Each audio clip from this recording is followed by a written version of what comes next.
Si tu regardes cette vidéo, c'est que tu te sans doute posé les mêmes questions que moi avant de vendre sur Amazon. Est-ce qu'on peut faire du dropshipping? Ma réponse est oui et je vais tout te révéler dans cette vidéo. Salut, c'est Savi et bienvenue sur Métanoïa Révolution. J'espère que tu vas bien. Donc aujourd'hui, on va parler donc de la vente sur Amazon, en particulier en dropshipping. Et si tu me découpes la première fois à travers cette vidéo, je suis le gérant et le fondateur de la société Métanoïa Révolution qui est spécialisée dans le e-commerce. Et ça fait maintenant plus de 2 ans que je vends sur la marketplace Amazon et une partie de mes produits sont vendus en dropshipping. À travers ces vidéos, je vais partager avec toi notamment 3 conseils que tu peux mettre en place justement pour débuter et réussir en dropshipping sur Amazon. Je t'invite vivement à rester jusqu'à la fin de cette vidéo car en effet, l'élément le plus important pour faire du dropshipping sur Amazon est le choix de ton fournisseur. Je vais partager avec toi le fournisseur adapté pour faire du dropshipping sur Amazon. Donc voilà pourquoi je t'invite à rester encore une fois de plus, je me répète, jusqu'à la fin de cette vidéo. Concrètement, c'est quoi Amazon? Et oui, la plupart des gens ne savent pas c'est quoi Amazon. Amazon, c'est une place de marché où on peut acheter et vendre des produits neufs ou des produits d'occasion. Donc, tu peux vendre en tant que particulier et en tant que professionnel. Et pour cela, il est très important de te déclarer. Car en effet, pour pouvoir vendre sur Amazon, il te faut un numéro d'immatriculation. Donc, il faut te déclarer en tant qu'auto-entrepreneur ou en tant que société. Une fois que tu as un numéro de sirène ou sirette, une fois qu'en tout cas, tu as un numéro qui justifie que tu as créé ton entreprise, tu vas pouvoir le transmettre à Amazon et par la suite, Amazon va pouvoir valider ton compte. Une fois que ces étapes ont été validé. Sur Amazon, tu as 2 manières de vendre. Tu peux vendre en tant que particulier, donc dans ce cas-là, c'est gratuit. Tu paieras juste, il y aura des frais en plus par rapport à tes ventes, ou tu peux vendre en tant que professionnel.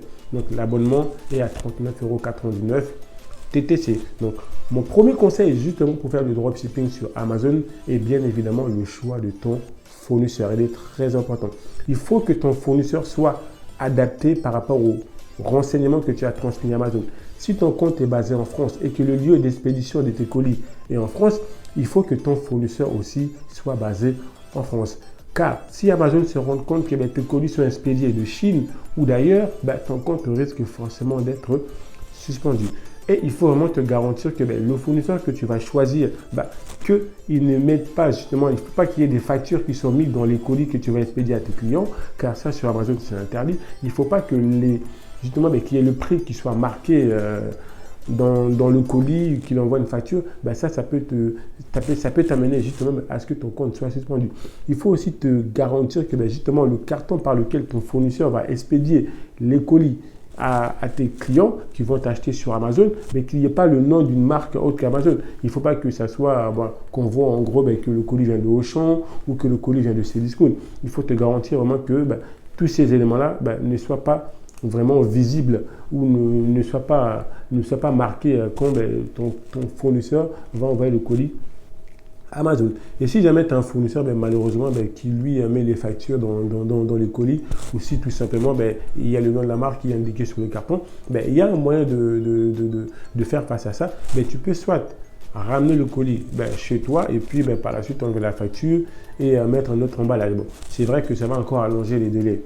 Les délais de livraison, mais bon, ça peut être une solution. Et le deuxième conseil, c'est tout simplement de te rassurer que ton fournisseur, qui transmet des numéros de suivi qui sont valides.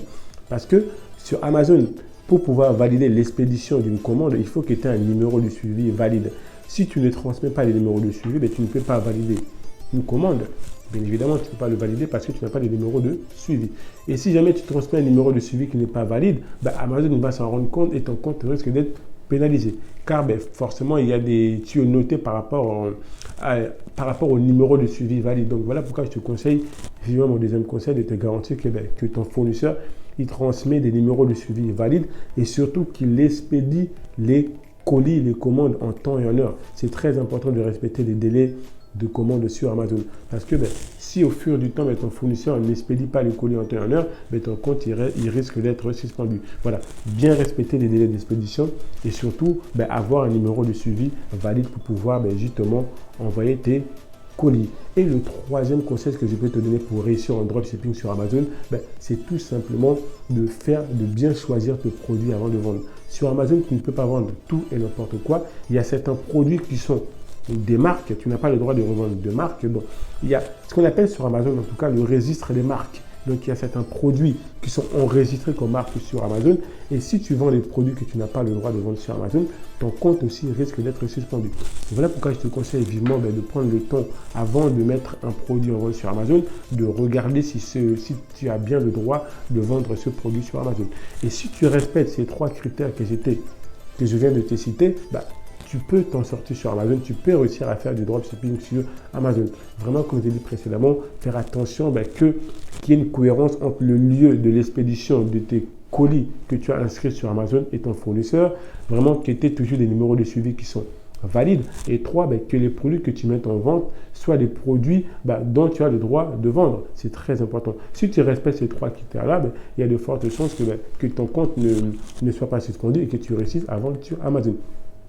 Comme je vous l'ai promis, donc, le fournisseur qui, selon moi, est adapté pour faire le dropshipping sur Amazon, c'est Cdiscount. Mais attention, pas avec n'importe quelle stratégie. Cdiscount, ils ont un service qui s'appelle Cdiscount à volonté. C'est-à-dire, c'est eux-mêmes qui expédient les colis, en tout cas. C'est-à-dire, ils ont certains produits, voilà, c'est eux-mêmes qui s'occupent de l'expédition, du stockage. En tout cas, c'est à peu près le même service que sur Amazon. Sauf que là, c'est Cdiscount. Ce service-là, il travaille en grande partie avec des transporteurs qui fournissent des numéros de suivi qui sont valides. Donc, comme La Poste, Colissimo, Chronopost ou DPD.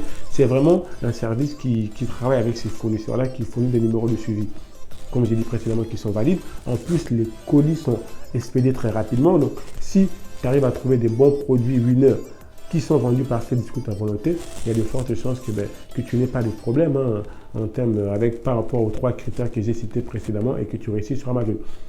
Un petit bonus avant de terminer, n'oublie pas quand même quand tu fais du dropshipping de vérifier régulièrement que le produit que tu as sélectionné chez ton fournisseur est bien en stock. Parce que si jamais le produit est en rupture de stock chez ton fournisseur, tu ne peux pas expédier cette commande-là que ton client t'a acheté. Forcément, tu vas être obligé de l'annuler sur Amazon et ton compte risque d'être impacté. N'oublie pas aussi de vérifier régulièrement la variation des prix.